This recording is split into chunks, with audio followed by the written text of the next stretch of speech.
Assalamualaikum warahmatullahi wabarakatuh. Kembali lagi di Ruang Hukum, ruang tempat bicara hukum bersama saya Bram Fikma. Semoga di awal tahun 2021 ini kita semua semakin lebih baik dari tahun sebelum-sebelumnya. Pada kesempatan ini saya akan membahas tentang apa itu perbuatan hukum dan akibat hukum. Karena perbuatan hukum dan akibat hukum ini sering terjadi di sekitar kita. Nah, jadi di sini saya akan coba membahasnya dengan sederhana agar kita semua atau kawan-kawan yang melihat video ini bisa mengerti. Nah, di dalam ilmu hukum ya, itu ada istilah namanya perbuatan hukum ya dan akibat hukum. Perbuatan hukum ini yaitu perbuatan yang dilakukan oleh seseorang. Di sini subjek hukum. Subjek hukum ini ada dua, bisa yaitu manusia, yang kedua badan hukum. Nah, perbuatan tersebut dilakukan dengan sengaja untuk menimbulkan hak dan kewajiban. Nah, itu yang disebut dengan perbuatan hukum. Dengan sederhananya ya, saya coba untuk meringkasnya seperti itu. Terus ada juga namanya akibat hukum. Nah, akibat hukum itu yaitu akibat dari tindakan seseorang ya, atau akibat dari perbuatan seseorang yang dilakukannya. Nah, ini menimbulkan akibat hukum itu sendiri. Nah, itu yang disebut dengan akibat hukum. Akibat hukum itu dari perbuatan seseorang itu yang menimbulkan sesuatu. Di sini yang melanggar undang-undang atau peraturan. Apakah itu hukum tertulis, baik juga hukum tidak tertulis. Nah, contohnya tadi saya jelaskan ada perbuatan hukum dan akibat hukum. Contohnya di dalam hukum pidana ya, atau di dalam KUHP, Wetboek van Strafrecht, misalkan ada orang melakukan pencurian. Nah, ini perbuatan hukum ya. Nah, akibatnya seorang itu akan kena sanksi pidana atau sanksi hukuman. Dia akan ditahan, dia akan dipenjara. Nah, itu yang disebut dengan akibat hukum. Perbuatan hukum, dia melakukan pencurian tadi, mengambil barang milik orang lain. Akibatnya dia kena sanksi pidana atau kena hukuman. Nah, itu yang disebut dengan perbuatan dan akibat hukum. Ya, contohnya seperti itu. Itu di dalam hukum pidana. Pencurian, misalkan pembunuhan, dia melakukan pembunuhan, apakah biasa, apakah berencana ya, biasa 338, berencana 340. Akibatnya ya dia akan dipidana, dihukum, bisa hukuman mati ya, ditembak, atau hukuman seumur hidup atau maksimal 20 tahun seperti itu. Nah, itu kalau di dalam hukum pidana, baik dia melakukan kejahatan maupun dia atau seseorang itu melakukan pelanggaran. Nah, ada juga di dalam hukum perdata. Nah, kalau dalam hukum pidana tadi perbuatan melawan hukumnya baik itu kejahatan maupun pelanggaran. Tetapi kalau di dalam hukum pidana, di dalam KUH perdata ya, Burgerlijk Wetboek, di situ ada namanya istilah wanprestasi dan perbuatan melawan hukum. Nah, wanprestasi ini biasanya berbentuk perjanjian seperti itu antara yang membuat perjanjian ya, ini harus memenuhi kewajiban-kewajibannya atau prestasi-prestasinya, atau tadi ada kreditur, ada debitur. Itu yang disebut dengan wanprestasi. Terus ada juga namanya PMH, perbuatan melawan hukum. Nah, wanprestasi dan perbuatan melawan hukum ini tadi beda-beda tipis seperti itu. Kalau wanprestasi ini ukurannya ya tadi kelalaian. Yang pasti di situ ada perjanjian tersebut. Terus ada kelalaian. Apabila tadi yang membuat perjanjian antara kreditur dan debitur, misalkan antara kedua belah pihak itu ya, apakah pemberi dan peminjam, antara kreditur atau debitur, ini tidak tepat janji misalkan. Nah, itu yang disebut dengan wanprestasi, tidak memenuhi kewajiban. Apabila ada yang tidak memenuhi janji atau kewajibannya atau prestasinya, maka seorang tersebut bisa disomasi misalkan. Konkretnya nih, contohnya kalau misalkan uang prestasi, misalkan ada seorang jual beli misalkan. Nah, itu dalam bentuk perjanjian atau sewa menyewa. Itu dalam bentuknya tadi perjanjian juga. Nah, sewa menyewa A dan B. A dan B ya. A yang pemilik rumah, B yang menyewa misalkan seperti itu ya. A dan B menyepakati setahun itu sewa rumah atau kontraknya sebesar 10 juta.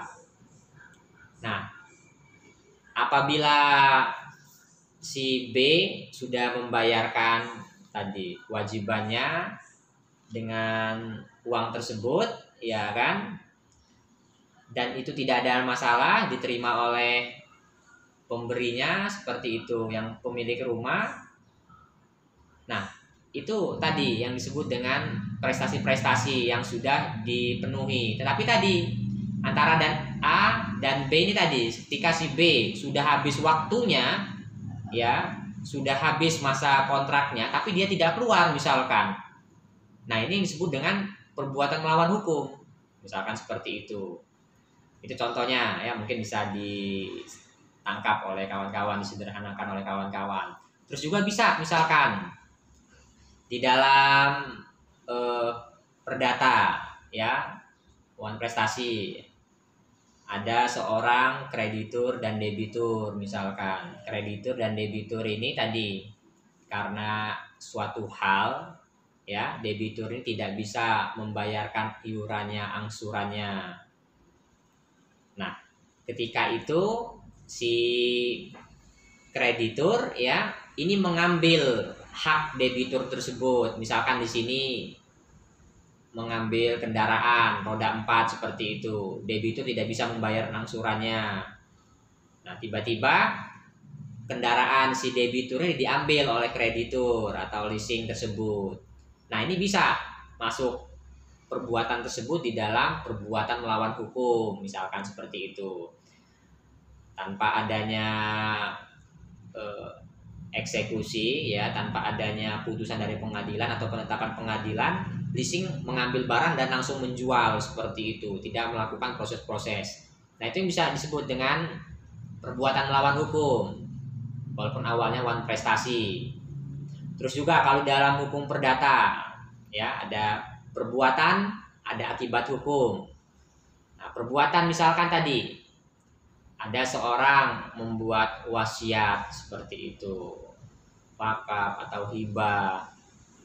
Nah, bisa tadi berdasarkan kepentingan diri sendiri atau kesepakatan tadi.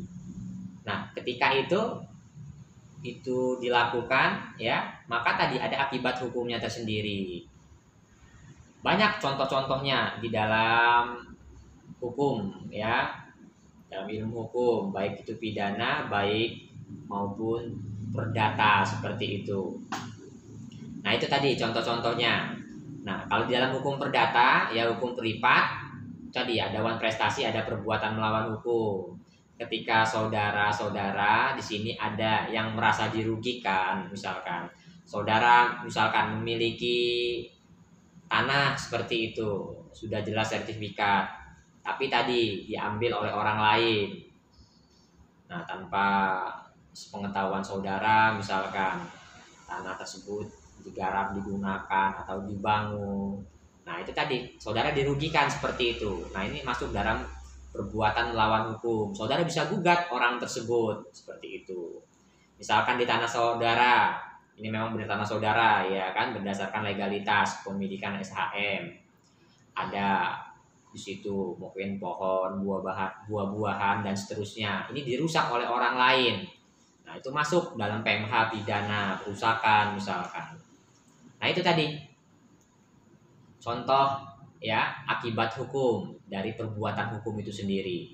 Jadi jangan sampai kita ya, masyarakat atau sebagai seorang yuris yang mengerti hukum ini melakukan perbuatan-perbuatan atau hal-hal di sini yang melanggar aturan-aturan hukum yang ada. Kalau bisa tadi jangan sampai kita sebagai orang yang mengerti hukum, jangan sampai kita masyarakat yang mengerti aturan hukum ini membuat ya atau melakukan perbuatan hukum di sini yang merugikan orang lain, karena setiap masyarakat ya itu udah dibatasi dalam artian haknya, udah dibatasi hak antara satu orang dan hak lainnya seperti itu. Perbuatan-perbuatan tersebut ya kan yang kira-kira di sini merugikan antara negara dan masyarakat, antara orang per orang itu sudah diatur semua, baik di dalam KUHP, di dalam KUH Perdata, baik di dalam undang-undang. Jadi tadi kita tidak boleh sembarang melakukan perbuatan-perbuatan hukum. Nah itu mungkin itu saja yang bisa saya sampaikan tentang apa itu perbuatan pidana dan apa itu akibat hukum. Jadi ketika orang melakukan perbuatan hukum maka ada akibat hukum. Kalau di dalam hukum pidana ya perbuatan melawan hukum itu ada kejahatan dan pelanggaran. Kejahatan pelanggaran itu sudah diatur di dalam aturan undang-undang yang berlaku, baik itu dalam KUHP maupun undang-undang. Kalau di dalam hukum perdata ada perbuatan melawan hukum dan ada namanya wan prestasi. Ketika ada perbuatan melawan hukum atau wan prestasi, ini bisa menggugat, melaporkan kepada pengadilan negeri. Kalau pidana harus melaporkan kepada tingkat penyidikan atau ke kantor polisi. Mungkin itu yang bisa saya sampaikan tentang perbuatan hukum dan akibat hukum di dalam ilmu hukum. Semoga apa yang saya sampaikan ini bisa dimengerti oleh kawan-kawan semua. Salam kepastian hukum, kemanfaatan dan keadilan. Wassalamualaikum warahmatullahi wabarakatuh.